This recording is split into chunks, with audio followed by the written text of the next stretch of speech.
Justice Samuel Alito finding himself at the center of controversy after being named as the author of the leaked draft opinion that would overturn Roe v. Wade, calling the decision, quote, egregiously wrong from the start.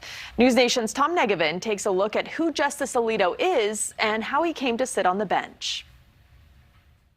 He has 16 years on the nation's highest court. He's one of the most conservative voices on it. In fact, Samuel Alito became a justice in part because of his position on abortion.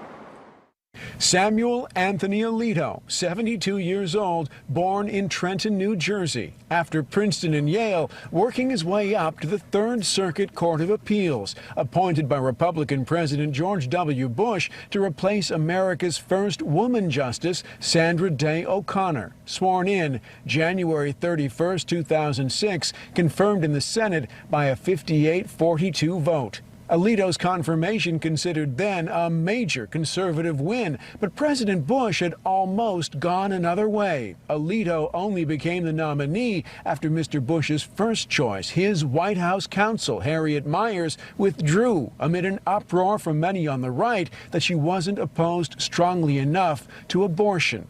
During his time on the high court, Justice Alito has built a reputation as a solid conservative on that issue and a range of others, including LGBT rights, the Second Amendment, and religious freedom. His judicial philosophy, described by legal scholars as originalist, meaning to interpret the Constitution using the same meanings the framers would have. He's also described as a textualist, focusing on the literal meanings of words in the law. A more than reliable conservative voice, the Harvard Law Review notes he's voted with Chief Justice Roberts 75% of the time, criticized at times for his own traditional views, like after this virtual address to the Federalist Society in 2020.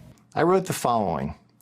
I assume that those who cling to old beliefs will be able to whisper their thoughts in the recesses of their homes.